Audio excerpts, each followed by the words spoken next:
Le passage d'aujourd'hui est Jean 4, versets 23 à 24. Lisons ensemble.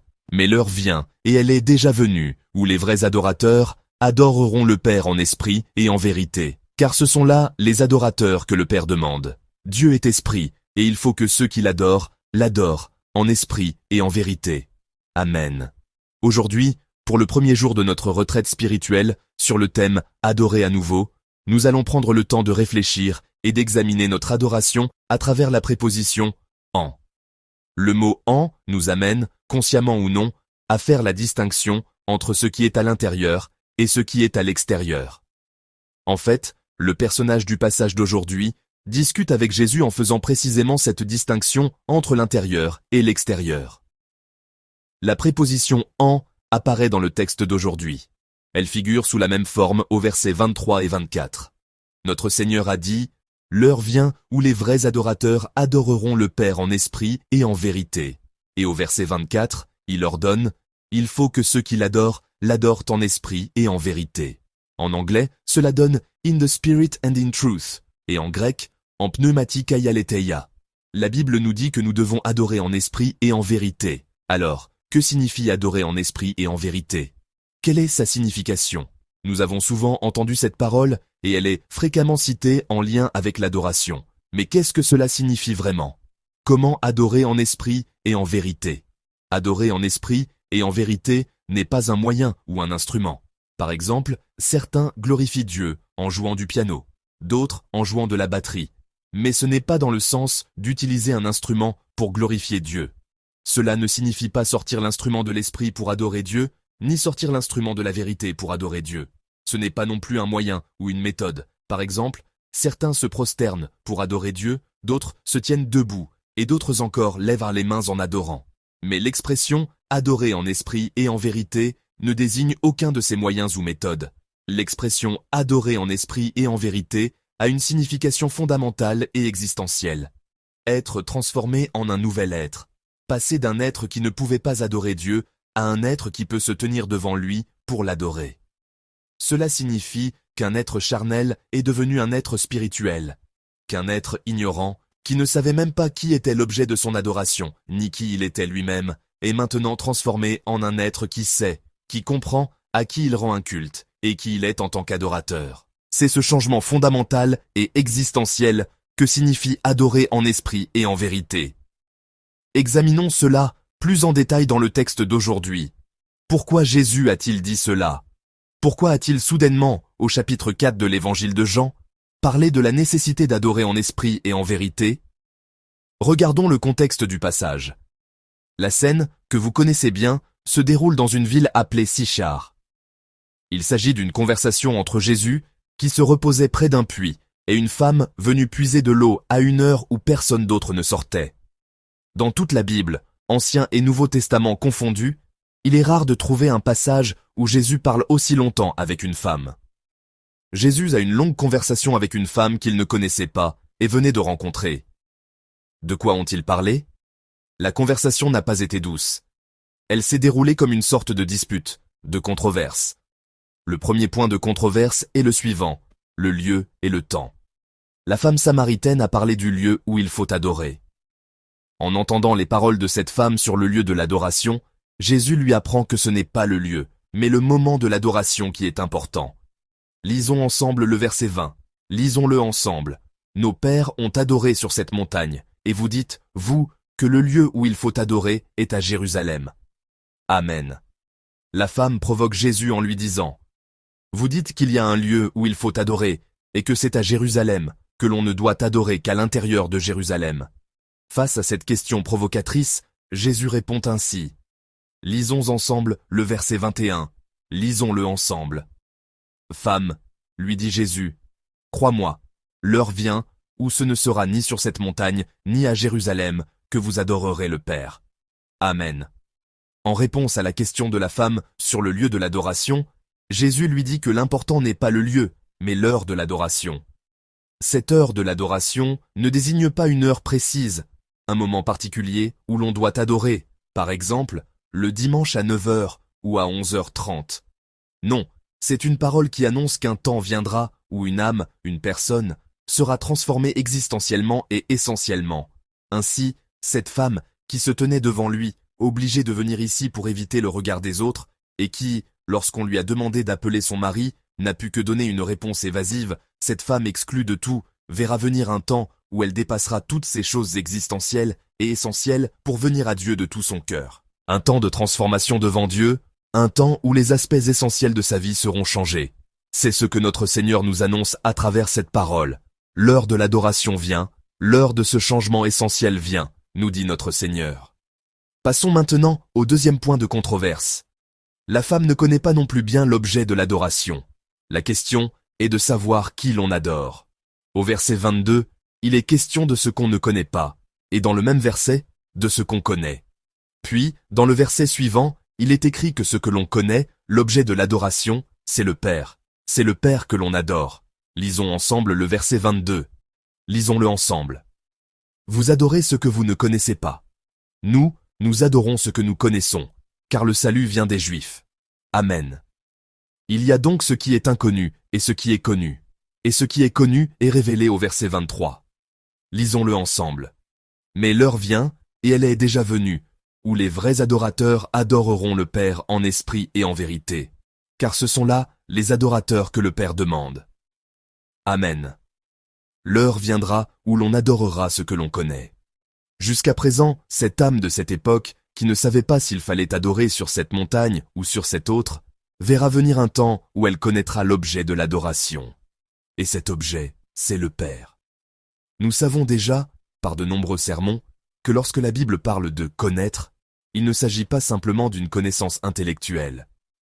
Lorsque la Bible dit connaître, cela ne signifie pas simplement connaître un fait ou un objet, mais nous savons déjà que cela a toujours une signification relationnelle, plus profonde. Ici, la Bible désigne spécifiquement l'objet de l'adoration comme le Père. Ainsi, une relation s'établit entre celui qui adore et celui qui reçoit l'adoration. Dire « connaître », c'est dépasser la simple connaissance théologique et intellectuelle de qui est Dieu, pour signifier qu'une relation s'établit entre lui et moi. Cette dimension est incluse dans ce passage qui traite du thème de l'adoration. Nous adorons le Père. Nous ne nous approchons pas d'un Dieu objectif sans aucune relation, mais nous nous approchons de ce Père qui a fait de nous ses enfants. C'est cela, l'adoration. C'est un changement essentiel. Essentiellement, ce que je suis, l'être que je suis, change. Comment ? Par un changement existentiel, une transition existentielle qui se produit dans l'adoration, où je peux appeler le Dieu créateur Père et m'approcher de lui avec assurance, intimité et familiarité. Passons maintenant au troisième point de controverse. Sur la question de savoir qui adore, le verset 20 mentionne les Samaritains et les Juifs. Mais au verset 24, Jésus dit quelque chose de complètement différent. Lisons d'abord ensemble le verset 20. Lisons-le ensemble. Nos pères ont adoré sur cette montagne, et vous dites, vous, que le lieu où il faut adorer est à Jérusalem. Amen. Nos pères désignent les Samaritains, et vous désignent les Juifs. Certains sont à l'intérieur, d'autres à l'extérieur. Et d'un autre point de vue, certains sont à l'intérieur et d'autres à l'extérieur. L'adoration des Samaritains et celle des Juifs semblent différentes, comme s'il y avait un mur, une clôture entre eux. Mais comment notre Seigneur parle-t-il de l'adoration et de ceux qui adorent ? Il dit ceci. Lisons ensemble le verset 24. Dieu est esprit, et il faut que ceux qui l'adorent en esprit et en vérité. Amen. Si l'on ne garde que le sujet et le verbe, cela donne « ceux qui adorent t'adorent ». Ce ne sont pas seulement les Samaritains qui adorent, ni seulement les Juifs qui peuvent adorer. Dans ce passage, notre Seigneur nous enseigne la vérité que ce sont ceux qui adorent, dont l'essence et le fondement intérieur sont changés, qui adoreront. Donc, si l'on y réfléchit, la perspective de l'adoration diffère entre la femme samaritaine et Jésus. La femme samaritaine pense toujours au lieu de l'adoration, tandis que notre Seigneur explique le point du changement essentiel, fondamental, en utilisant l'expression « l'heure de l'adoration ». Quant à savoir qui l'on adore, certains adorent ce qu'ils ne connaissent pas, tandis que d'autres adorent ce qu'ils connaissent, c'est-à-dire ceux qui ont une relation filiale, une relation de fils au Père. Et sur la question de savoir qui adore, à ceux qui sont enfermés dans une perspective ethnique, notre Seigneur révèle que ceux qui adorent, adorent. Que signifie tout cela ? Le « en » que les gens conçoivent est toujours ainsi. Il y a ce qui est à l'intérieur et ce qui est à l'extérieur. Ces deux ne peuvent pas se mélanger, ne peuvent pas être confondus. Ils érigent des murs, tracent des lignes, construisent des barrières. Mais le « en » de la Bible, c'est ceci. Il faut entrer. Il faut vite entrer à l'intérieur. N'ouvrez pas la porte pour rester dehors. Entrez à l'intérieur. Ne restez pas hors de la porte. Entrez par la porte. Ne restez pas hors du royaume des cieux. Entrez dans le royaume des cieux. C'était toujours un « en » d'invitation. Le « en » de la Bible était toujours un « en » ouvert à nous. C'est cela, le « en » de la Bible. Le « en » que la femme samaritaine comprenait était un « en » de division et de séparation. Je suis samaritaine, vous êtes juifs. Moi, c'est cette montagne. Vous, c'est cette autre montagne. Mais le « en » que Dieu nous révèle dans la Bible a toujours été un « en » qui fait entrer. Un « en » qui laissait toujours la porte ouverte. Je prie au nom du Seigneur que vous viviez en jouissant de la bénédiction de ce « en » dont parle la Bible. Le « en » de la femme samaritaine était un « en » enfermé dans la familiarité et les préjugés concernant l'adoration. Être dans cette familiarité et ses préjugés, c'est en d'autres termes être dans l'ignorance. C'était un « en » dans l'ignorance de l'adoration, de celui qui reçoit l'adoration, et de la personne qui adore. L'état de la femme samaritaine était donc un état d'ignorance, de non-connaissance. Mais qu'est-il advenu de cette femme samaritaine dans le passage d'aujourd'hui? A-t-elle fini par rester simplement dans l'ignorance? Est-elle restée dans l'ignorance jusqu'à la fin? Nous connaissons bien la fin de cette histoire. L'histoire se conclut par ce dialogue. Lisons ensemble, Jean 4, verset 25. Lisons-le ensemble. La femme lui dit, « Je sais que le Messie doit venir, celui qu'on appelle Christ. Quand il sera venu, il nous annoncera toutes choses. » Amen. Sans avouer, je ne sais pas, cette femme insiste jusqu'au bout. Je sais. Quand le Messie viendra, il nous expliquera tout clairement. C'est alors que Jésus lui répond. Lisons ensemble le verset 26. Jésus lui dit, « Je le suis, moi qui te parle. » Amen. Je le suis. Ayant reçu cette révélation, la femme sait maintenant. La femme qui était dans l'ignorance entre dans la connaissance. Après avoir su, comment cette femme a-t-elle agi? Elle change complètement par rapport à la personne que Jésus a rencontrée au début. Cette femme qui ne pouvait que sortir sous le soleil brûlant de midi, quand personne ne bougeait, personne ne sortait, fuyant le regard des gens avec sa cruche qui était comme toute sa fortune, maintenant, elle abandonne cette cruche et court vers le village où se trouvent encore les gens. Je vous ai dit que le « en » de la Bible, en esprit et en vérité, n'est pas un simple moyen, une méthode ou un instrument. Je vous ai dit que le « en » de la Bible est un changement essentiel, un changement fondamental. Dans le passage d'aujourd'hui, il y a une femme qui est en train de changer essentiellement. S'il y a une femme qui a changé fondamentalement, c'est bien elle. Après sa rencontre avec Jésus, la vie et l'existence de cette femme ont été radicalement, essentiellement transformées. La préposition « en ». Au début, j'ai posé la question « Qu'est-ce qu'adorer en esprit et en vérité ?» J'ai dit que ce n'est pas un moyen ou un instrument. J'ai dit que c'est être transformé en un nouvel être. C'est être transformé en un nouvel être, comme cette femme samaritaine. Voilà ce qu'est adorer en esprit et en vérité. Alors, qu'est-il advenu de cette femme samaritaine? Transformée en un nouvel être en esprit et en vérité, cette femme samaritaine est devenue une adoratrice qui adore désormais Dieu, en esprit et en vérité. Ainsi, dans ce passage, l'expression « adorer en esprit et en vérité » nous dit que pour devenir un adorateur qui adore en esprit et en vérité, il faut devenir un nouvel être. Et la Bible nous montre que la manière d'adorer en esprit et en vérité, c'est lorsque la joie et l'émerveillement du salut de ce nouvel être jaillissent et se déversent d'une manière inexprimable. Nous aussi, nous avons connu un temps où nous avons répondu à Dieu comme cette femme samaritaine. Quand il a accueilli quelqu'un comme moi, quand il a rencontré quelqu'un comme moi, quand il a embrassé quelqu'un comme moi, sans nous soucier du regard des autres, nous nous sommes simplement approchés de Dieu, nous avons crié à Dieu avec ferveur, nous avons pleuré devant Dieu avec passion pour exprimer notre gratitude et notre émerveillement. Quand Dieu nous a serrés dans ses bras, nous nous sommes approchés de lui, avec ce saint tremblement. La Bible nous dit, à travers le passage d'aujourd'hui, que c'est ainsi que l'on adore.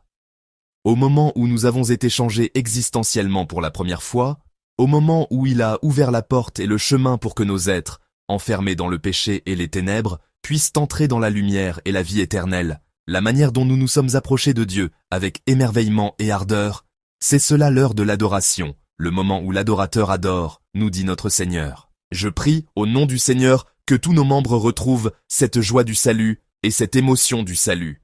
Comme la femme samaritaine qui a rencontré Jésus au puits, je prie, au nom du Seigneur, que, à travers cette retraite spirituelle, tous nos membres retrouvent l'émerveillement de la première rencontre avec le Seigneur et l'émotion de cette première rencontre. Voici ce que nous apprend l'adoration à travers la préposition « en ». Lorsque nous avons rencontré le Seigneur pour la première fois, lorsque nous avons demandé « Quelqu'un comme moi peut-il entrer ?» et qu'il nous a ouvert la porte en disant que tout le monde pouvait entrer, lorsque nous avons fait l'expérience que la porte du salut était grande ouverte même pour moi, un pécheur comme moi, et qu'ainsi, il a complètement changé mon être, qu'il m'a changé fondamentalement, alors retrouvez ce salut, cette joie du salut, cette émotion du salut, c'est cela l'adoration. C'est notre image en train de revenir à l'adoration, nous dit notre Seigneur. L'heure vient, et elle est déjà venue, où l'on adorera en esprit et en vérité. C'est maintenant le moment de revivre ce moment de transformation, c'est maintenant le moment de retrouver ce temps où, transformés, nous nous sommes approchés de Dieu avec émerveillement et émotion.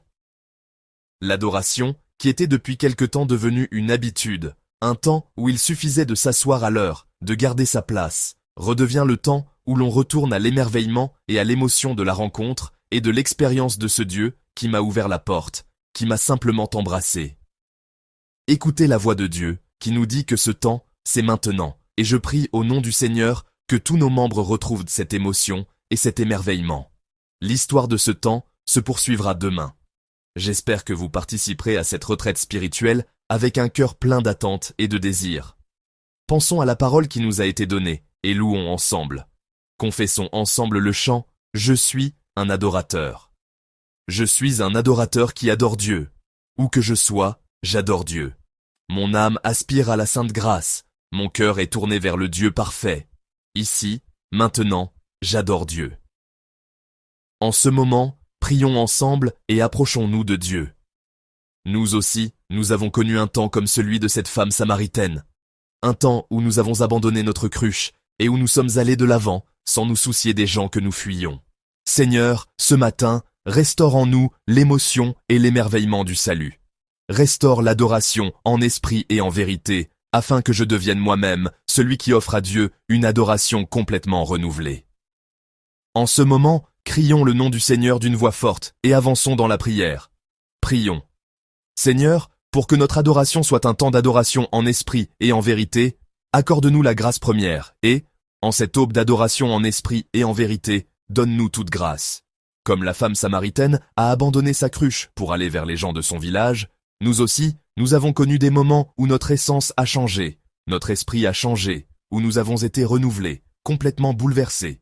Dieu est esprit, et il faut que ceux qui l'adorent en esprit et en vérité. Seigneur, adorer en esprit et en vérité, ce n'est pas un instrument, un moyen ou une méthode, mais c'est mon moi entièrement changé. C'est mon moi, essentiellement transformé, qui se tient devant Dieu. Comme la femme samaritaine du passage d'aujourd'hui, nous aussi, nous avons connu des moments où nous avons été complètement bouleversés, complètement changés. Ce matin, restaure en nous l'émotion et l'émerveillement de ce salut. L'émotion et l'émerveillement de ce temps où nous crions à Dieu de tout notre cœur, sans nous soucier du regard des gens. Seigneur, restaure-les en nous ce matin. Adoration, en revenant à l'adoration devant Dieu, permets-nous de revoir mon adoration que j'ai observée comme une machine, par habitude, tombée dans le maniérisme. Fais que nos membres, à chaque heure d'adoration, à chaque instant où nous nous tenons devant Dieu, retrouvent l'émotion que tu m'as donnée au début, l'émerveillement que tu m'as donné au début, ces larmes. Nous adorons Dieu, nous adorons et nous nous approchons du Père, Dieu qui a fait de nous, qui n'avions aucune relation avec lui, ses enfants. Fais que cette adoration soit restaurée en chacun de nous. Ainsi, que cette retraite spirituelle et que ce matin soit un temps où nous restaurons l'adoration offerte par des adorateurs, en nous engageant à devenir des adorateurs. Nous te prions instamment, au nom de notre Seigneur Jésus-Christ, qui nous renouvellera en esprit et en vérité. Amen.